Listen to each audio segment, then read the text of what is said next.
நேர்களே, நாம் இந்த ஈரான் இஸ்ரேல் மோதலில் பகுதி 10க்குள் நுழைகின்றோம். இன்று உலக பரப்பில் 2 விடயங்கள் அரங்கேறிக் கொண்டிருக்கின்றது.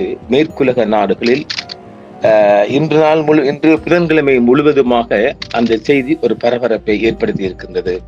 ட்ரம்ப் மாமு விட்ட ஒரு ட்விட்டர் செய்தி நினைக்கின்றேன். Trump demands Iran unconditional surrender. அதாவது நிபந்தனையற்ற சரணடைகளுக்கான ட்ரம்பின் அழைப்பை ஈரானின் சுப்ரீம் லீடர் கமேனி நிராகரித்திருக்கின்றார். அந்த அவங்களோட அன்கண்டிஷனல் சரண்டருக்குள்ள என்ன அடங்குது என்றால், உங்களது பக்கத்து நாடான ஈராக்கிய ஜனாதிபதி சதாம் அதை சொல்லாம சொல்கின்றார். பக்கத்து நாட்டு தலைவருக்கு ஏற்பட்ட நிலைதான் தோன்றும் என்று. அதாவது ஈராக் அதிபர் சதாம் ஹுசைன் அவர்கள் இதே மாதிரி தான் இருந்து ஒரு பதுங்கு குழியில் மீட்கப்பட்டார் இல்லையா? அதைத்தான் இப்பொழுது அமெரிக்க ஜனாதிபதி அவர்கள் எச்சரிக்கை விடுத்திருக்கின்றார் ஈரான் அதிபருக்கு எதிராக, சுப்ரீம் லீடருக்கு எதிராக.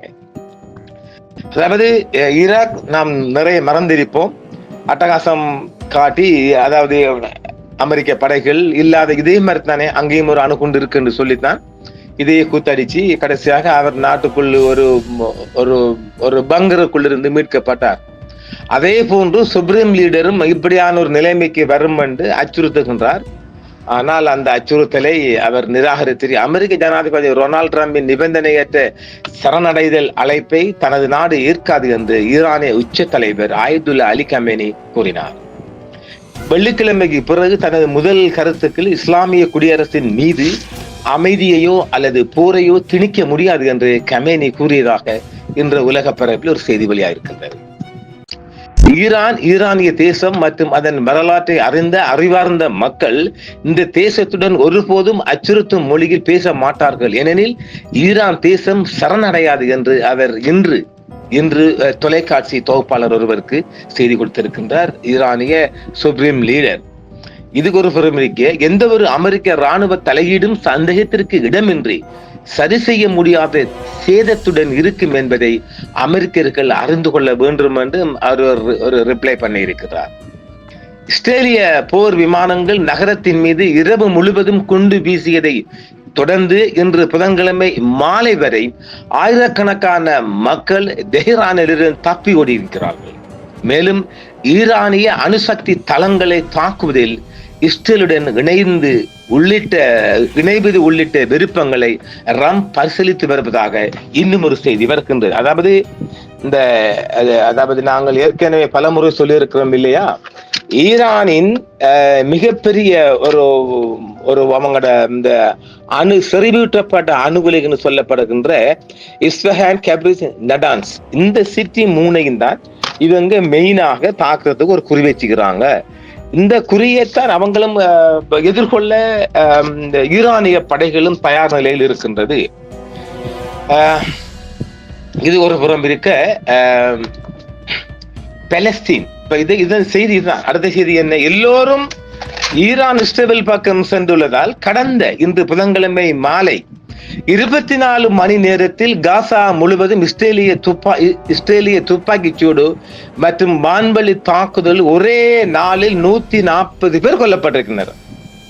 இத ஆதாரபூர்வமாக இன்று ஆங்கில ஊடகங்கள் உலகம் முழுவதும் இதை பிரசுரம் பண்ணி இருக்கின்றது.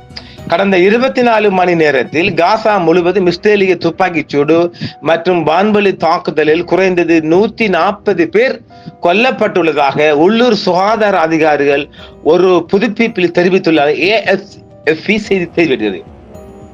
செய்தி ராய்ட்டர் எல்லாம் வந்துட்டாது. இன்று மாலை வரை இஸ்ரேலிய துப்பாக்கிச் சூடு மற்றும் வான்வழி தாக்குதல்களில் கடந்த நாளில் கொல்லப்பட்ட மொத்த எண்ணிக்கையில் குறைந்தது 40 பேர் இருந்ததாகவும் தெரிவிக்கப்படுகிறது.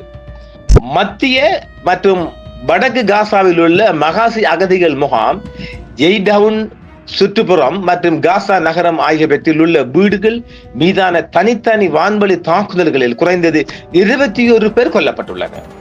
தெற்கு காசாவில் உள்ள கான் யூனிஸில் உள்ள ஒரு முகாமில் நடத்தப்பட்ட வான்வழி தாக்குதலில் குறைந்தது 5 பேர் கொல்லப்பட்டிருக்கின்றார்கள். இது டாக்டர் டீம் கொடுத்துக்கிறாங்க அறிவிப்பாக.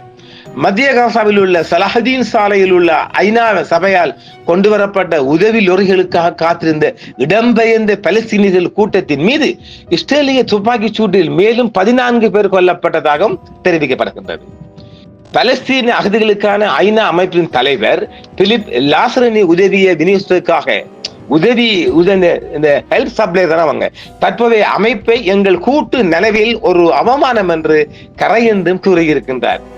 பலஸ்தீன ஐதிகளுக்கு ஐநா அமைப்பால உதவப்படும் என்று போன இடத்துல அதை வாங்க விடாம மக்களை கொண்டு போட்டு கலைஞ்சு அந்த சாமான உள்ள லொரியையும் சேதப்படுத்திட்டான், டேமேஜ் பண்ணப்பட்டிருக்குது. உணவுக்காக காத்திருந்த மக்கள் இருந்ததாக கூறப்பட்ட சம்பவங்கள் குறித்து இஸ்ரேல் பாதுகாப்பு படை அதாவது IDF ஆராய்ந்து வருவதாக கூறியது. அவன் அப்படித்தான் சொல்லுவான். அது என்னது ஹெட் குவார்டர் சொல்றான், நானே அவங்களோட டீம் தாக்குதல் பண்ணிருக்கிறேன்னு சொன்னா நாங்க பாக்குறோம் கேட்கிறோம் ஸ்ரீலங்காவில சொல்றானே, அதே போன்றுதான். அதாவது இதெல்லாம் இந்த வடகிழக்குல நடந்த சம்பவம் மாதிரி நம்முடைய மனங்களுக்கு தோன்றலையா? தோன்றும். மற்ற தாக்குதல்களை பொறுத்தவரை அது ஹமாஸின் ராணுவ திறன்களை அகற்றுவதற்காக செயல்பட்டு வருவதாகவும் பொதுமக்கள் பாதிப்பை குறைப்பதற்கான சாத்திய முன்னெச்சரிக்கை என்றும் தெரிகிறாங்க. இதே வேளையில ரஷ்ய அதிபர் புடின் அவர்கள் ஐக்கிய அரபு எமிரேட்ஸ் அதிபருடன் புடின் ஈரான் இஸ்ரேலிய மத்தியஸ்த முயற்சியை மேற்கொள்கின்றார். அப்ப ஈரான் இஸ்ரேல் மோதலில் புடின் அவர்களும் UAE அதிபரும் அநேகமாக மன்னராக்கள் எல்லாம் ஒரு பேச்சுவார்த்தைக்கு வந்திருக்கிறாங்க. ஜனாதிபதி விளாடிமிர் புடின் தன்னை ஒரு மத்தியஸ்தராக முன்னிறுத்தியதால் நடந்து வரும் இஸ்ரேல் ஈரான் மோதலால் மிகவும் எதிர்மறையான விளைவுகள் ஏற்படும் என்று ரஷ்யா மற்றும் UAE தலைவர்கள் புதன்கிழமை இன்று நண்பகல் செய்தி வெளியிட்டிருக்கிறார்கள். இன்றைய செய்தியால் நாம் கொடுத்துக் கொண்டிருக்கிறோம். UAE அதிபர் ஷேக் முகமது பின் சயீதுடன் தொலைபேசியுடன் பேசிய புடின் மோதலில் ஈடுபட்டுள்ள தரப்பினரிடையே பேச்சுவார்த்தையை மேம்படுத்துவதற்கு மத்தியஸ்த உதவியை வழங்க ரஷ்யா எப்போதும் ஓபன் டோர் செய்துள்ளதாக அவர் உறுதிப்படுத்தி இருக்கின்றார். இன்றைய செய்திகள் கிரெம்ளின் நகரிலிருந்து ஒரு அறிக்கையாக அது வெளியாக இருக்கின்றது. சரி, நாம இந்த அழிவெல்லாம் கொஞ்சம் பார்க்கணும் இல்லையா? ஈரானின் உச்ச தலைவர் அயதுல்லா அலி கொமேனி புதன்கிழமை இன்று அமெரிக்க ஜனாதிபதி டொனால்ட் ட்ரம்ப் நாட்டின் நிபந்தனையற்ற சரணடைதலுக்கு அழைப்பு விடுத்ததை ஏற்றுக்கொள்ள முடியாது என்று பல செய்திகளுக்கு அவர் செய்தி வெளியிருக்கின்றார். ஏஜென்ஸ் பிரான்ஸுக்கு எல்லாம் அவர் கொடுத்திருக்கின்றார். நிறைய செய்தித்தளங்கள் செய்தி வந்திருக்கின்றது. அமெரிக்க ஜனாதிபதி ஏற்றுக்கொள்ள முடியாத ஒரு அறிக்கையில் ஈரானியர்களை சரணடையுமாறு வெளிப்படையாக வலியுறுத்தினார். ஆனால் நாங்கள் அவரிடம் சொல்கிறோம், அச்சுறுத்தலுக்கு பயப்படுபவர்களை முதலில் அச்சுறுத்தல்கள் பாரிய ஈரானிய நாட்டின் சிந்தனை மற்றும் நடத்தையை பாதிக்காது என்று கமேனி, அதாவது சுப்ரீம் லீடர் மிகவும் உறுதியாக இருக்கின்றார். எந்த உயிர் ஒரு மயிர், அந்த மாதிரி தான் சொல்றாரு. எந்த உயிர் ஒரு ரோமம் என்ற அளவு சொல்லுகின்றார். அவர் உயிரை பற்றி கவலைப்படலை, அந்த கொள்கை எடுத்து சொல்லப்படும், அது எடுத்து சொல்லப்படும் என்று அழகாக சொல்லுகிறார். ஆக்கிரமிக்கப்பட்ட மேற்கரையின் வடக்கே 2 பலஸ்தீனிய அகதிகள் முகாம்களை இஸ்ரேல் துருப்புகள் இன்று காலையும் தாக்கி இருக்கின்றன. இந்த செய்தி சொல்லப்படும் வரையும் தாக்கி இருப்பதாக ஏஜென்ஸ் பிரான்ஸ் செய்தியாளர் மிக கூடுதலாக இந்த செய்திகளை வெளியிட்டு இருக்கின்றது. வழக்கமான பயங்கரவாத எதிர்ப்பு நடவடிக்கைகளுக்காக வடக்கு நகரமான நப்லஸுக்கு அருகில் உள்ள பலாட்டா முகாமில் காலை 4 மணியளவில் இஸ்ரேலிய படைக்கு நுழைந்ததாக ராணுவம் குறிவித்திருக்கின்றது. பலாட்டா முகாமில் நடவடிக்கைக்கு முன்னதாக அருகில் உள்ள அஸ்கர் முகாமில் துருப்புகள் நிறுத்தப்பட்டதாக அவர் தெரிவித்திருக்கின்றார்கள். வீரர்கள் வீடாகவும் அக்கம் பக்கமாகவும் சோதனை நடத்தி வருகின்றனர். வீடுகளில் உள்ள பொருட்களை அழித்து நாசம் பண்ணி குடியிருப்பார்களை உடல் ரீதியாக மிரட்டி, அதாவது ஒரு வீட்டுக்குள்ள பூர்ற இந்த வடகிழக்கு செஞ்ச மாதிரி ஒரு அதட்டல் மட்டும் இல்ல பூர்ற அந்த வீட்டுக்காரங்க ஒரு நிலை குலைவாங்க இல்லையா, அங்க இருக்கிற சாமான அடிக்கிற உதைக்கிற உதைச்சுடுற இப்படி தேடுறாங்க. இவங்க தேடுவது என்ன என்றால், அதாவது தரைப்படை ரீதியாக லேண்ட் ரூட்ல ஈரானிய துருப்புக்கள் நுழையக்கூடிய ஒரு இஸ்ரேலுக்கு நுழையக்கூடிய ஒரு வழிவகை இருக்கின்றது. அவர்கள் எப்படி நுழைந்தாலும் காசா ஊடாகத்தான் போகலாம் என்று இஸ்ரேல் ஒரு பிந்திய தகவலாக அந்த தகவல் எடுத்திருக்கிறது. அதனால் முன்கூட்டியே இந்த காசா பகுதி அகதி முகாம்களுக்குள்ள ஈரான்காரன் இருக்கிறானா, அவன ராணுவம் இருக்கான்னு செக்கிங் ரூட் ஆரம்பிச்சுட்டாங்க. இப்ப தலைப்புக்குள்ள நீங்க சரியா எடுக்கணும். காசா பகுதியில் சரியா தலைப்புக்கு நாங்க தரணும். அதை என்றாலும் இது பிந்திய செய்தி என்பதால் அதை நாங்கள் மாற்றம் செய்ய முடியாது. எனவே இந்த காசா பலஸ்தீனில் உள்ள அகதி முகாம் எல்லாம் ஈரானிய துருப்புக்கள் ஆயுத துருப்புக்கள் மறைந்து இருக்கின்றார்களா என்பதான் செக் பண்றாங்க. அவங்க செக் பண்ற நேரம் என்ன? அதிகாலை 4 மணி. அதிகாலை 4 மணினா படுக்கையில் இருக்கிறது. அந்த நேரத்தில் இந்த செக்கிங் போகுது. அதையும் நீங்கள் பார்த்துக் கொள்ளுங்கள். இஸ்ரேலிய போர் விமானங்கள் நகரத்தின் மீது இரவு முழுவதும் குண்டு வீசியதை தொடர்ந்து புதன்கிழமை இன்று ஆயிரக்கணக்கான மக்கள் நாங்க சொல்லிக்கிறோம் இல்லையா, தெஹ்ரானை விட்டு ஓடிட்டாங்க. அது ஒரு புறம் தப்பி ஓடிக்கிறாங்க. மேலும் ஈரானிய அணுசக்தி தளங்களை தாக்குவதில் ஒரு பிந்திய செய்தியாகத்தான் அவங்க அதை செஞ்சு கொண்டிருக்கிறாங்க. இந்த வேளையில இஸ்ரேலிய தாக்குதலின் கீழ் ஈரானுக்கு தற்காப்புக்கான சட்டபூர்வமான உரிமை உள்ளது என துருக்கி அதிபர் எர்டோகன் தெரிவித்திருக்கின்றார். துருக்கிய ஜனாதிபதி எர்டோகன் இஸ்ரேலின் தொடர்ச்சியான குண்டுவீச்சு பிரசாரத்தை எதிர்கொண்டு தன்னை தற்காத்துக் கொள்ள ஈரானுக்கு சட்டபூர்வமான உரிமை இருக்கின்றது என்று அவர் கொஞ்சம் காட்டமான ஒரு அறிக்கையை தெரிவித்திருக்கின்றார். இஸ்ரேலின் குண்டர்கள் இல்லை, பயங்கரவாதிகள் மற்றும் அரச பயங்கரவாதத்திற்கு எதிராக ஈரான் தன்னை பாதுகாத்துக் கொள்வது மிகவும் இயற்கையான சட்டபூர்வமான மற்றும் சட்டபூர்வ உரிமை என்று துருக்கி அதிபர் இஸ்ரேலிய பிரதமர் பெஞ்சமின் நெதன்யாவுக்கு பிராந்தியத்தின் பாதுகாப்புக்கு மிகப்பெரிய அச்சுறுத்தல் என்று கூறியிருக்கின்றார். பெஞ்சமின் தான் ஊருக்குள்ளே இல்லையே. இதே நேரம் வெளிநாட்டில் சிக்கி தவிக்கும் 1,50,000 இஸ்ரேலியர்கள் 1/3 பங்கு பேர் வீடு திரும்ப விரும்புவதாக இஸ்ரேலிய போக்குவரத்து அமைச்சகம் தெரிவிக்கின்றது. இதை நம்பலாமா? இஸ்ரேல் ஒரு அடிபாட்டுக்குள்ள இருக்குது. அவங்களுக்கு அதேமா இஸ்ரேல்காரங்க அங்கிட்டு இங்கிட்டு அந்த காசுகளை பணத்தை வட்டிக்கு போட்டுட்டு உலகம் சுற்றுறான் அவங்கள தொழில். அதுல 1,50,000 பேர் உலக ஒரு 2,000 பேரை அம்பாறை மாவட்டம் பொத்திவில் அருகம்பையில சேர்த்துக் கொள்ளுங்க. அப்புறம் காலிப்பதில் ஒரு 1000 பேரை சேர்த்துக் கொள்ளுங்க. அப்புறம் எல்லை, அது இந்த எங்க எல்லைன்னா பதுளை கிட்டையா, நான் போயில்ல, எல்லைக்கு பக்கத்திலேயும் ஒரு 1000 பேரை சேர்த்துக்கோங்க. அப்ப ஆக ஒரு 5,000-10,000 பேர் இந்த நாட்டுக்குள்ள இருக்கிறாங்க. அவங்களையும் சேர்த்து இந்த 1.5 லட்சம் மக்களுக்குள்ள சேர்த்துக் கொள்ளுங்க. அவங்க சொல்லாங்க ஒரு பாதுகாப்பு அழகா எல்லா அரசாங்கம் அந்த அரசாங்கம் இஸ்ரேலிய மக்களுக்கு பாதுகாப்பு கொடுத்திருக்குது. இதுல உண்மை இருக்குமாண்டு எனக்கு தெரியல.